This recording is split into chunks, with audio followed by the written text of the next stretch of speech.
Lors de la 5e grossesse, mon mari a fait un live dans la salle d'accouchement, disant qu'il voulait partager avec ses fans l'instant où son fils naîtrait. En voyant que c'était une fille, il a pris un air sombre et m'a ordonné, à 44 ans, de retenter une 6e grossesse pour avoir un fils. À peine avais-je fini ma période de postpartum qu'il s'est montré impatient.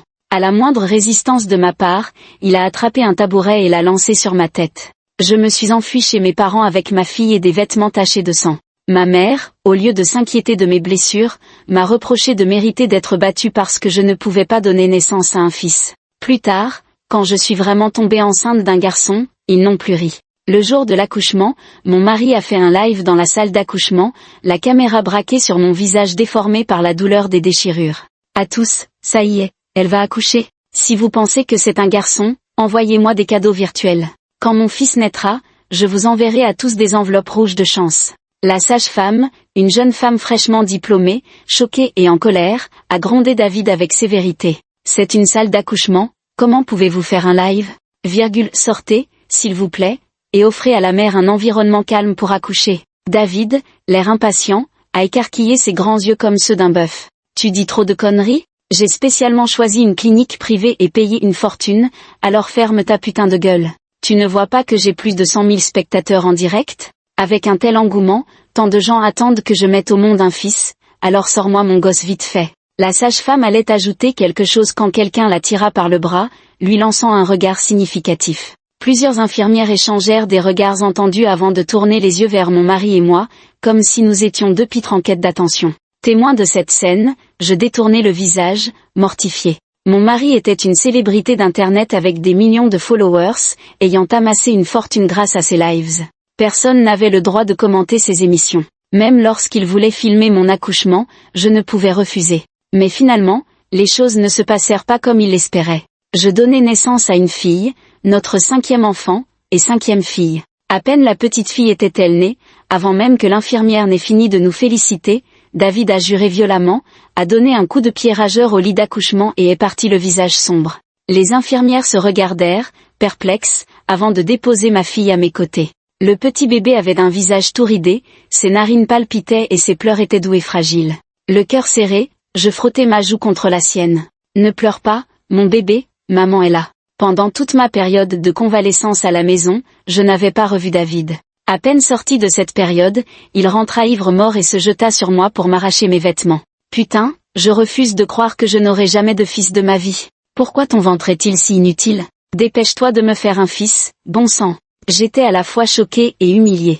Je savais qu'il voulait un fils, mais je n'avais pas imaginé qu'il en était obsédé à ce point. Mon 5e enfant, que je venais tout juste de bercer pour l'endormir, se réveilla en hurlant à cause du vacarme. Je repoussai David avec force pour aller m'occuper du bébé. Je ne m'attendais pas à ce que ce geste le mette directement en colère. Il a attrapé le vase sur la table de chevet et me l'a lancé à la tête. Les éclats de porcelaine se sont enfoncés dans mon cuir chevelu, la douleur me fit sursauter. Il m'a violemment donné un coup de pied dans le dos, faisant tomber mes genoux lourdement sur le sol. Puis il m'a encore frappé d'un coup de pied, me faisant m'effondrer face contre terre, avant de m'asséner une pluie de coups de poing. La différence de force entre un homme et une femme ne me laissait aucune chance de me défendre sous ces coups violents. Le visage couvert de sang et la tête lancinante de douleur, je l'ai supplié. David, je ne peux vraiment plus avoir d'enfant. Il m'a attrapé par les cheveux et m'a cogné la tête contre le mur. La voisine Wang a accouché à 45 ans.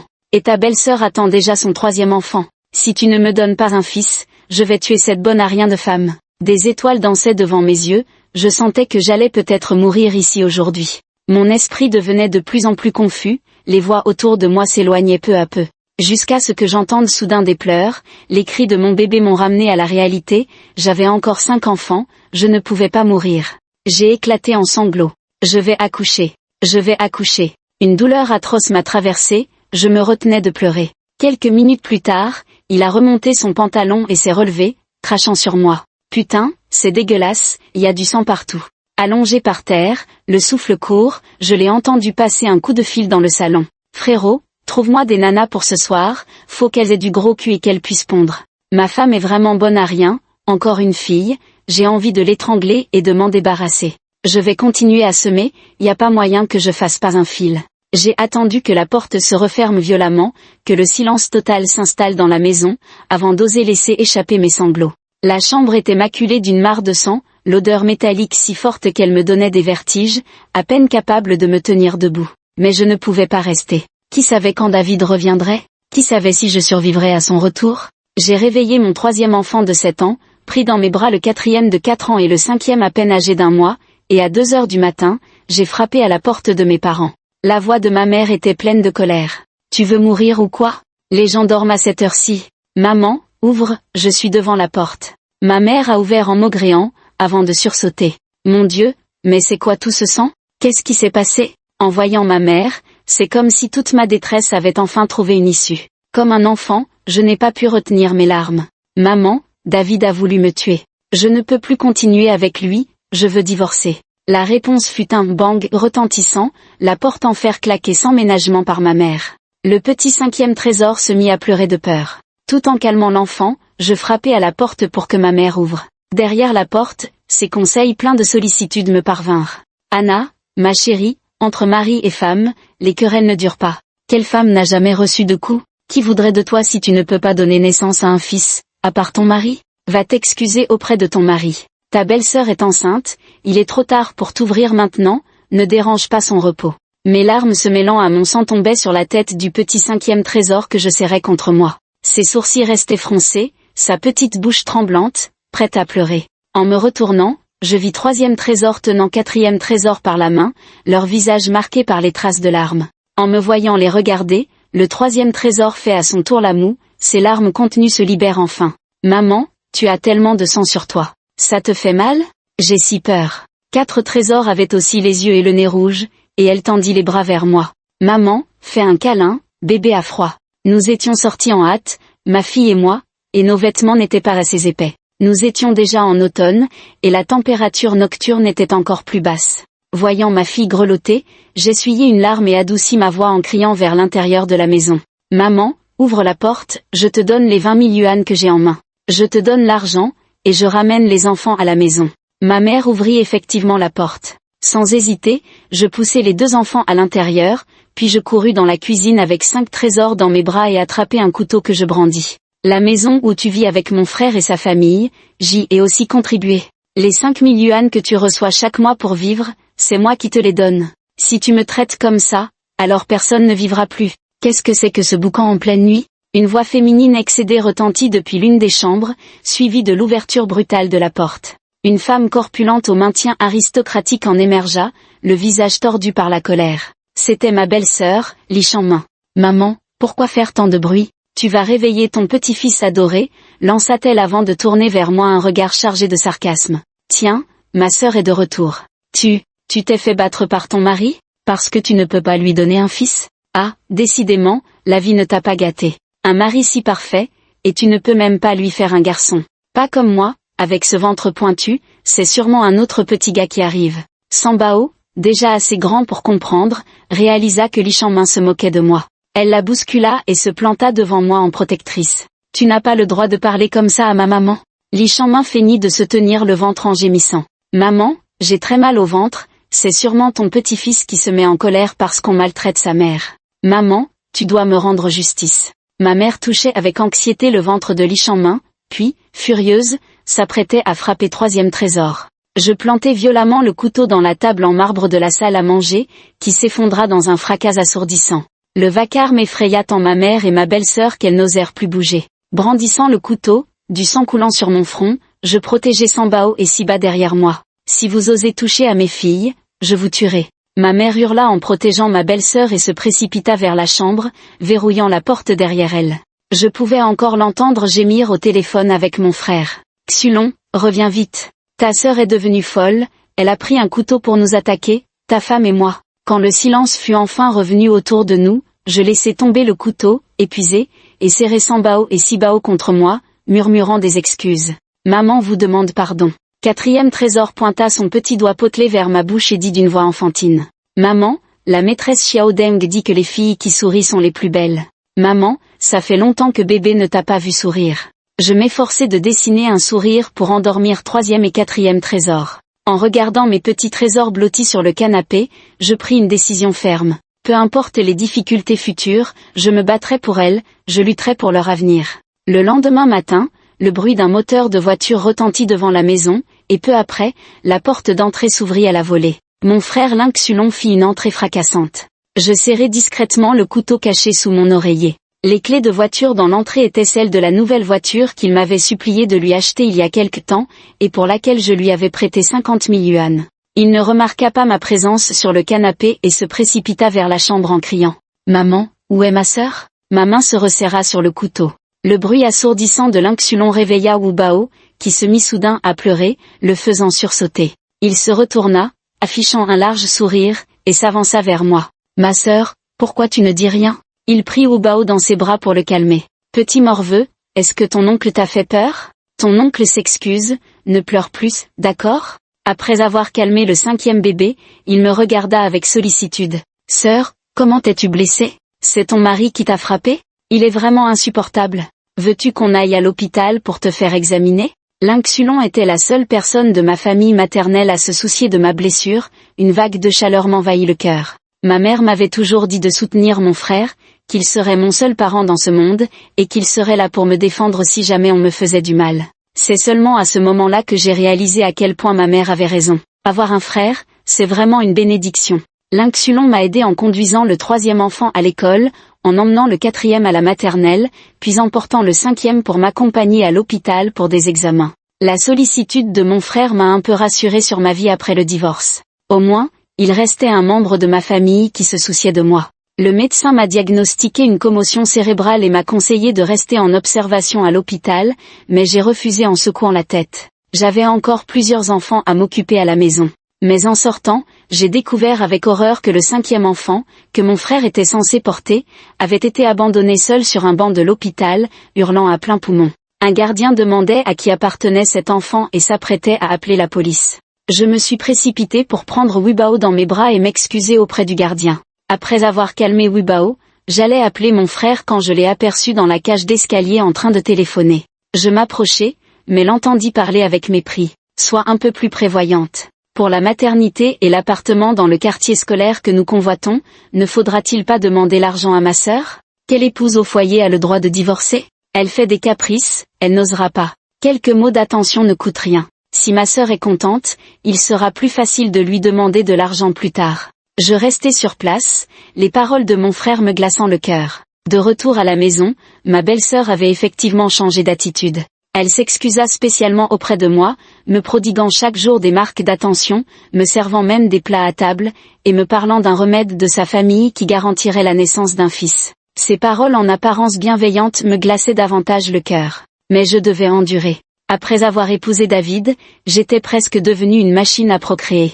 Il me refusait le droit de travailler, et dans ma situation d'épouse au foyer, il m'était difficile d'obtenir la garde des enfants. Je dois absolument me donner les moyens de gagner de l'argent. L'aîné et le 2e viennent tout juste d'entrer à l'université et rentrent rarement à la maison. Les 3e, 4e et 5e sont encore petits et ont besoin qu'on s'occupe d'eux. Vivre chez mes parents me permet au moins d'avoir quelqu'un pour garder les enfants, ce qui me laisse la possibilité de travailler. Mais au bout de 3 mois à peine, ma belle-sœur n'a plus pu tenir et a fini par aborder le vrai sujet. « Grande sœur, comment se fait-il que ton mari ne soit pas venu te chercher pour rentrer à la maison ? C'est vraiment inadmissible. » J'ai levé les yeux. « Dis ce que tu as à dire. Grande sœur, tu vois, Dajin va bientôt entrer au collège. L'école a redécoupé les secteurs, et pour qu'il puisse aller dans le meilleur, le 4e collège, il faut qu'on change pour un logement dans le bon quartier. Sœur, peux-tu en parler à ton mari ? Pourriez-vous nous aider ? Nous savons que ce n'est pas facile pour vous non plus, nous ne demandons pas beaucoup, juste 200 000 yuan en prêt. » J'ai posé mes baguettes. C'est vrai, je vais bientôt divorcer, j'ai plusieurs enfants à élever, et les temps sont durs. Maman, tu avais dit que tu gardais mes 100 000 yuan pour moi, rends-les-moi maintenant. Et petit frère, tu m'avais emprunté 200 000 yuan pour acheter ton appartement, puis 150 000 yuan pour la voiture, rembourse-moi tout ça. Le sourire de ma belle-sœur s'est effrité, et elle s'en est prise à mon 3e enfant. Sambao, en pleine croissance, avait pris une aile de poulet de plus, ce qui avait fait pleurer et crier le fils de mon frère, Zhuangzhuang, qui voulait aussi une aile de poulet. Ma belle-sœur a soudainement frappé la main de Sambao qui tenait ses baguettes et lui a arraché l'aile de poulet. « Petite morveuse, tu es si gourmande ?» J'ai mis un morceau de poulet de mon bol dans celui de Sambao et dit calmement. « Rendez-moi mon argent, et nous partirons d'ici, nous ne vous gênerons plus. » Ma belle-sœur, Li Changmin, s'est énervé et a crié d'une voix stridente. Comment peux-tu, en tant que sœur aînée, demander à ton frère de te rembourser? Xulon ne cesse de parler de toi comme d'une grande sœur, et c'est ainsi que tu te comportes? Tu me rends folle de rage. Après m'avoir réprimandé sans ménagement, Li Shangmin s'est soudainement prise le ventre en hurlant. Chérie, j'accouche. Vite, emmène-moi à l'hôpital. Ma mère, furieuse, a jeté son bol de riz à mon visage. Si tu oses faire du mal à notre précieux petit-fils de la famille Lin, je ne te pardonnerai jamais. Après leur départ précipité, ma fille m'a aidé à essuyer mon visage avec tendresse. J'ai repris l'aile de poulet dans le bol de Zhuangzhuang pour la remettre dans celui de Sanbao. Pendant que Zhuangzhuang hurlait à chaudes larmes, Sanbao et moi avons continué à manger calmement. Ma belle-sœur a finalement accouché, encore un gros bébé de 7 livres et 6 onces. Ma mère et mon frère ne cessent de répéter à qui veut l'entendre qu'ils ont de la chance, que la lignée des Lin ne s'éteindra pas. À peine avait-elle fini de plaisanter avec les voisins que ma mère, en me voyant entrer, a pris un air sombre. Quand est-ce que tu déménages? Mon petit-fils va bientôt revenir. Prends tes bonnes à rien et dégage. Ces derniers mois m'avaient déjà brisé, ces mots ne me firent donc plus autant de mal. Je déposai simplement Wu Bao dans ses bras. Je ne te demande pas de me rembourser. Occupe-toi juste de Sibao et Wu Bao pour moi, 500 yuan par jour, à déduire des 100 000 yuan que j'ai déposés chez toi. Ma mère se tut. Et le loyer, 1000 yuan par jour, aussi à déduire. Je pris une profonde inspiration et acceptai, lui rappelant. Aujourd'hui je fais des heures sup, n'oublie pas d'aller chercher Sibao à la maternelle. Ma mère avait pourtant bien promis. Pourtant, en rentrant, Sibao n'était pas là. Wu Bao hurlait seul sur le canapé, la voix déjà rauque. Juste au moment où ma mère rentrait de l'extérieur, je lui ai demandé où était le 4e bébé. Elle a évité mon regard pendant un instant, disant qu'elle avait oublié parce qu'elle était occupée. L'après-midi, ma belle-sœur a eu envie de soupe de poulet, trouvant celle préparée par la maternité peu nutritive, et a demandé à ma mère de lui en préparer et de la lui apporter. Je craque. Maman, qu'est-ce qui est le plus important, un bol de soupe au poulet ou ton petit-fils? Ma mère, elle, reste impassible. De toute façon, l'enfant ne porte pas le nom d'Elin. Appelle David vite, qu'il nous aide à le retrouver. Et qu'il vienne te chercher au passage, on dirait que vous vous êtes installé ici pour de bon. Je t'ai bien donné de l'argent. Je vis ici et je t'ai bien donné de l'argent. J'ai aussi contribué à l'achat de la maison. Pourquoi ne veux-tu pas que je reste? Pourquoi ne veux-tu pas prendre mon enfant? Pourquoi es-tu ma mère? Pourquoi me traitez-vous ainsi? Face à mon effondrement émotionnel, ma mère s'est simplement éloignée avec un air de dégoût. Quelle folle! J'ai essuyé mes larmes et appelé la directrice de l'école maternelle, mais celle-ci m'a dit que 4e trésor avait été récupéré par une femme qui prétendait être ma sœur. J'ai eu un vertige et j'ai failli perdre l'équilibre. Je n'ai absolument aucune sœur. Il y a quelque temps seulement, une femme n'arrêtait pas de m'envoyer des messages, disant qu'elle était enceinte de David et que je devais, en tant que bonne grande sœur, lui céder la place. Je sors mon téléphone et, effectivement, ce numéro m'a envoyé un message il n'y a pas longtemps, me demandant de la retrouver dans l'appartement que David lui a acheté. Les larmes aux yeux, je lui envoie un message. Je vais divorcer de David, ne fais pas de mal à l'enfant. Après m'être précipité à l'adresse que la maîtresse m'a envoyée, cette femme se tient devant moi avec un énorme ventre rond, souriante. Ma sœur, David a dit que si j'accouche d'un fils cette fois-ci, il te quittera pour m'épouser. Je hoche la tête. D'accord. Je vais divorcer de David. Rends-moi ma fille. Signe ce contrat, et je te rendrai ta fille. C'était un accord de divorce où je renonçais à tout. Je fronce les sourcils, sur le point de dire quelque chose, quand la femme ajoute. J'ai trouvé 2 petits garçons pour jouer avec ta fille. Tu devrais te dépêcher, qui sait à quel jeu ces garçons pourraient jouer avec elle? Toi. Mes yeux s'écarquillèrent de fureur. Après avoir signé précipitamment mon nom, je poussai la porte close derrière la femme. Et je vis une scène qui me brisa le cœur. Le crâne de Sibao était couvert de chewing-gum et de divers liquides, les vêtements que je lui avais mis le matin avaient été arrachés, ses yeux gonflés comme des noix. Les 2 garçons la regardaient, la bouche bâillonnée, avec des sourires obscènes. Je hurlai de désespoir, me ruant comme une folle pour frapper les 2 garçons avec ma tête. Je n'entendis même pas la porte s'ouvrir derrière moi, jusqu'à ce qu'une main familière me retienne. David me regarda en fronçant les sourcils, d'un ton sec. « Qu'est-ce que tu viens foutre ici ?» Comme si j'avais trouvé une bouée de sauvetage, je m'écriai. « David, ta fille se fait maltraiter. Je veux les envoyer en prison. » David répondit avec une indifférence glaciale. « Pas de quoi en faire un drame, elle n'est pas morte, non. Même si elle l'était, peu importe. De toute façon, les filles ne sont que des boulets financiers. » En entendant les paroles de David, je fus si furieuse que je lui donnai une gifle. « Espèce de monstre. C'est ta propre fille. Mais j'avais oublié quel genre d'homme était David. Comment aurait-il pu ne pas se mettre en colère après avoir reçu une gifle de ma part? Ce n'est que lorsqu'il m'a assommé d'un coup de poing, que ma tête a heurté la table de chevet et que j'ai été couverte de sang que j'ai réalisé à quel point j'étais stupide d'avoir placé mes espoirs en David. Si cette maîtresse n'avait pas soudainement commencé à accoucher, David aurait très bien pu me tuer sur place aujourd'hui. Les deux petits garçons s'étaient déjà furtivement enfuis lorsque David avait commencé à me frapper. David emmena sa maîtresse à l'hôpital, sans même jeter un regard à ma fille et moi qui gisions dans la chambre. La pièce était en complet désordre. Je me relevai péniblement et pris dans mes bras mon 4e trésor. Le front de mon 4e trésor était brûlant, et ses petites mains qui agrippaient le bord de ma chemise ne voulaient pas lâcher. « Maman, j'ai si mal. Maman, est-ce que je vais mourir ?» Je réconforte ma fille en pleurant. « Non, non. » Je me précipite avec les 4e et 5e enfants au poste de police locale, confiant le 5e à une policière bienveillante avant de courir à l'hôpital avec le 4e. Je tombe justement sur David qui sort de l'hôpital l'air sinistre. Au lieu de s'inquiéter pour la fille dans mes bras, il me demande « La dernière fois, tu as réussi à tomber enceinte ?» Je rétorque avec un rire froid « Si je l'étais, tu me l'as fait l'avorter. » À ma surprise, cette remarque en l'air le fait vraiment me croire. Il insiste pour m'emmener faire une échographie, et contre toute attente, le résultat confirme ses soupçons.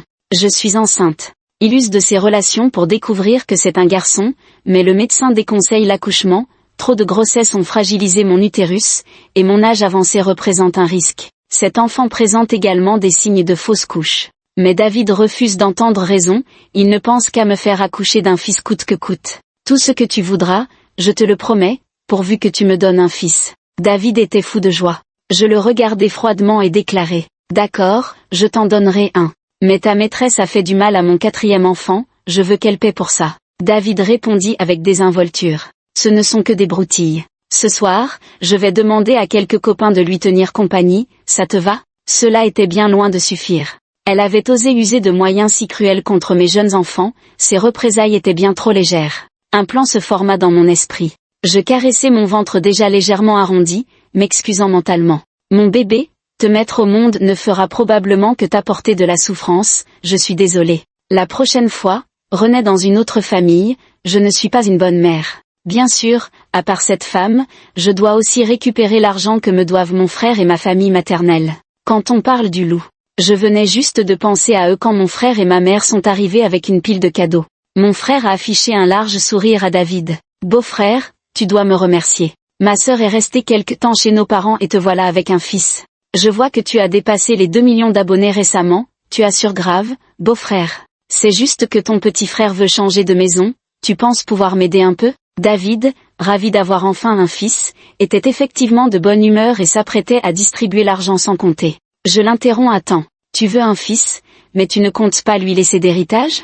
De plus, ma mère me doit encore 100 000 yuans, et mes frères me doivent 350 000 yuans. Tout cela doit être remboursé. » Dès qu'il fut question de fils, David retrouva toute son énergie.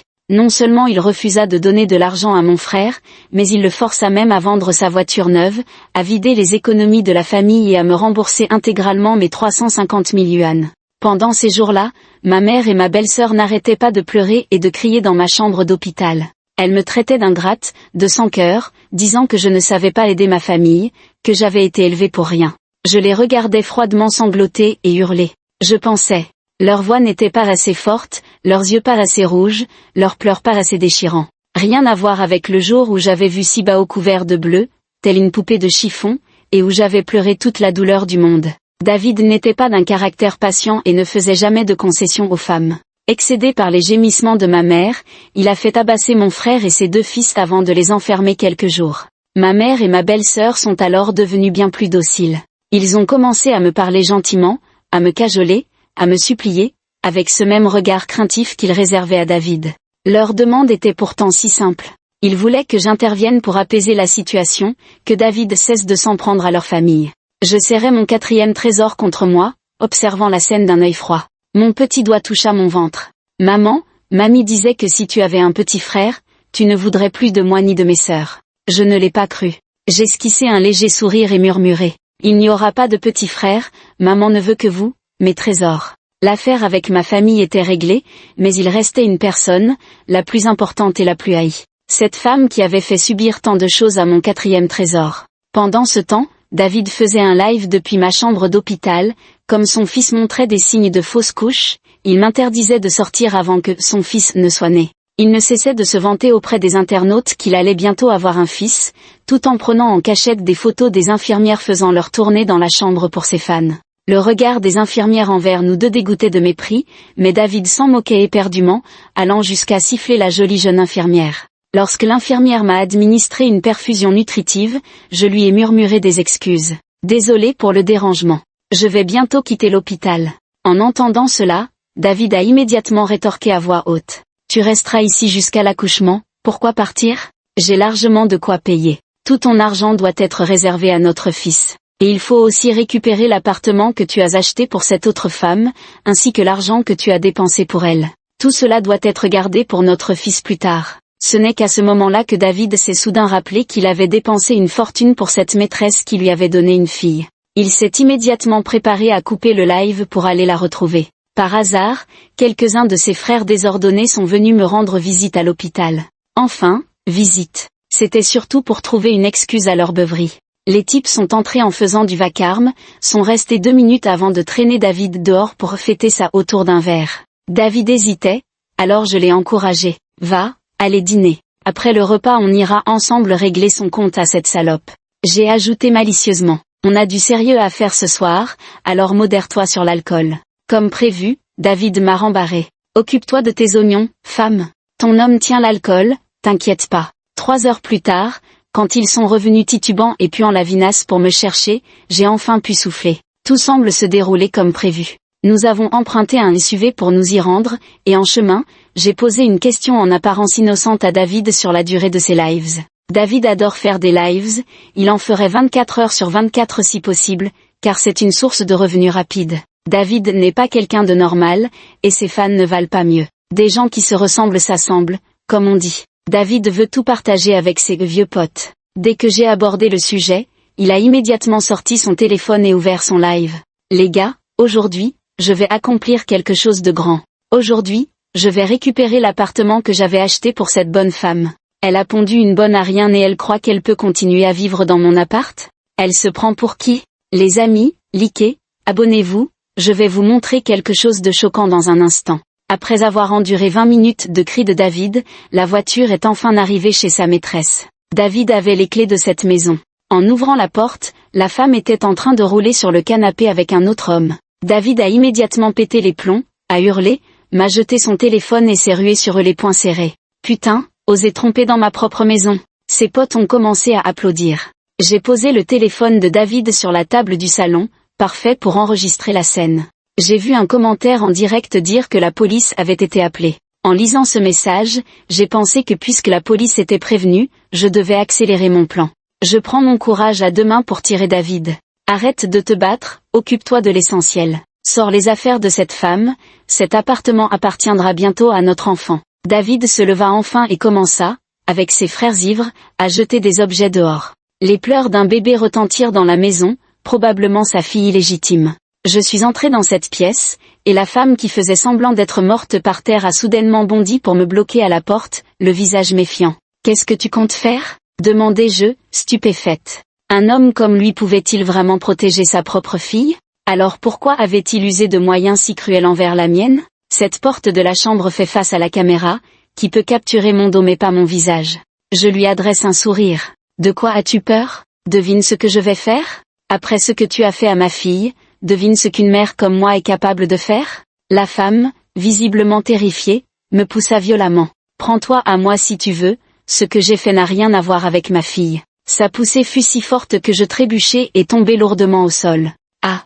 Je pousse un cri perçant en sentant une douleur atroce dans mon ventre. David, voyant la mare de sang sous moi, a les yeux exorbités. Qu'est-ce qui se passe? Je pointe du doigt cette femme. Elle m'a poussé. David, je saigne, est-ce que notre fils va s'en sortir? Fou de rage, David attrape un vase et le fracasse sur la tête de la femme. La femme roule des yeux et s'écroule au sol, mais David, toujours enragé, veut lui donner des coups de pied.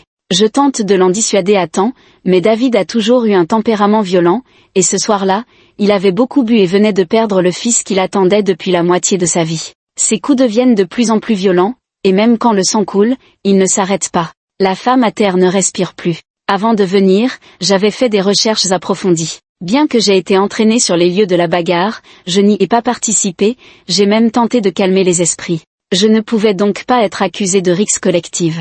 D'autant plus que j'ai fait une fausse couche à cause de ça, je suis aussi une victime. D'autant plus que si David tue, il est certain d'aller en prison, et je deviendrai alors l'unique tutrice de nos 5 filles. La vidéo de David en train de frapper a été intégralement enregistrée en direct. Ce n'est qu'au son des sirènes de police que David a repris un peu ses esprits. Il a arrêté de frapper et m'a tiré par le bras. « Dépêche-toi d'aller à l'hôpital, mon fils ne doit pas avoir de problème. » Un groupe de policiers est rapidement monté sur les lieux et a maîtrisé David ainsi que ses amis. Peut-être parce qu'aller au poste était monnaie courante pour David, ou peut-être parce que l'alcool avait vraiment engourdi son cerveau, mais avant d'être emmené par la police, il a salué ses fans en direct. « Les gars, appelez une ambulance pour mon fils. Mon fils ne doit pas avoir de problème. Je coupe le direct maintenant.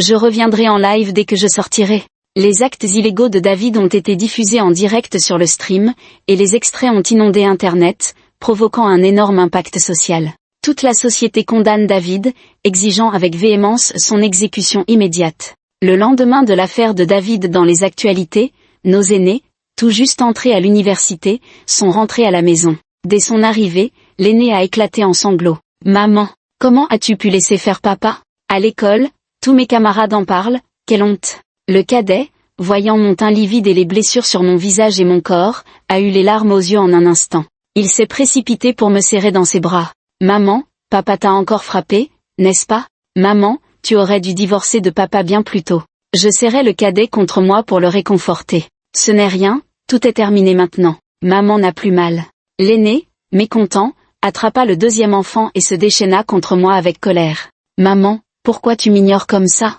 Et papa, alors ? On ne peut pas le sortir de là ? Pourquoi c'est toi qui n'es pas dedans, et pas papa ?» Je regardais l'aîné qui se déchaînait hystériquement contre moi, et étrangement, je me sentais étonnamment calme à l'intérieur. Avant, je pensais toujours qu'elle était un morceau de ma chair, qu'aucune erreur ne méritait d'être impardonnable. Alors quand elle m'attaquait verbalement, me blessait, ou apprenait de son père à me mépriser, je prenais sur moi encore et encore pour la corriger. Quand elle a commencé à jurer et à traîner dans la rue comme son père, j'avais peur qu'elle ne s'égare vraiment, et je n'ai cessé de la chercher sans me lasser. Je croyais fermement que nous étions les plus proches parents par le sang au monde, que je l'aimais infiniment et qu'elle m'aimait forcément en retour. Je suis convaincue qu'elle m'aime en tant que mère, même si sa manière d'exprimer cet amour est différente. Mais après cette épreuve, j'ai finalement compris. Les liens du sang ou du mariage ne sont finalement que des étiquettes identitaires, pas différentes de celles de collègues ou de voisins. Ne prenez pas trop au sérieux ce titre de famille. Une étiquette portant le mot « parent » ne signifie pas que le cœur contient de elles affections. Sous ce nom, les cœurs peuvent être séparés par des montagnes et des rivières. Plutôt que de s'attacher au mot sur l'étiquette, mieux vaut voir s'il y a de la sincérité dans les cœurs. Voyant ma fille aînée devenir de plus en plus ingrate, je lui ai dit froidement « Tu as 22 ans cette année. Quoi qu'il en soit, je t'ai élevée jusqu'à ta majorité. Puisque tu ne m'aimes manifestement pas, tu n'as plus besoin de revenir à l'avenir. Je ferai comme si je n'avais jamais eu cette fille. » Ma fille aînée a semblé incrédule, puis s'est lancée dans des insultes encore plus acerbes. « Est-ce que tu as jamais gagné le moindre sou ? C'est mon père qui m'a élevée dans cette famille. Tu n'as même pas pu donner naissance à un fils, et en plus tu oses t'attribuer le mérite de mon père. Si mon père ne t'avait pas épousée, tu ne mériterais même pas d'être ma mère. » Bien que j'ai déjà perdu tout espoir envers ma fille aînée, ces paroles m'ont quand même profondément attristée. Ma fille aînée était mon premier enfant. Avant la naissance de ma deuxième fille, j'avais consacré toute mon énergie à elle. Elle a oublié qui se levait tôt et se couchait tard pour lui préparer 3 repas par jour, qui l'accompagnait à l'école par tous les temps, qui préférait sauter un repas plutôt que de lui faire manquer ses cours extrascolaires, qui vendait des légumes au petit matin pour financer ses études avant que son père ne devienne riche. Elle ne se souvient que de l'argent, elle ne se souvient que d'être la fille d'une grande star des réseaux. J'ai définitivement perdu espoir et, après avoir laissé sa part d'héritage à ma fille aînée, j'ai quitté cette ville avec mes autres filles. Avant d'être exécuté par balle, David a fait transmettre un message par son avocat. Il avait honnêtement déclaré tous ses biens et m'avait supplié de bien veiller à mettre au monde son fils, de l'élever et de lui dire que son père s'appelait David. Je pris la liste des biens en souriant et dis à l'avocat. Avec tout ça, nous autres femmes et enfants aurons enfin de quoi vivre. Le jour où David fut exécuté par balle, j'emmenai les enfants dans une nouvelle ville. 3e trésor et 4e trésor furent inscrits dans de nouvelles écoles. troisième trésor déclara vouloir être indépendant et partit à l'école seul, son petit cartable sur le dos. Je portais quatrième trésor pour son premier jour à la maternelle. En passant devant une pâtisserie magnifiquement décorée, son regard fut attiré. « Maman, ce gâteau est si joli !» Ma fille pointa du doigt le fraisier dans la vitrine. Je caressais les nouveaux cheveux de quatrième trésor, là où des chewing-gums collés m'avaient autrefois obligé à tout couper. « Ma chérie veut en manger ? Alors maman va t'en acheter. » Mais quatrième trésor hésita et secoua la tête. Mais papa disait que je suis une perte d'argent, que je ne mérite pas de bonnes choses. Mon sourire s'élargit encore. Papa est déjà mort. Ces paroles ne comptent plus. Mon trésor mérite tout ce qu'il y a de meilleur au monde.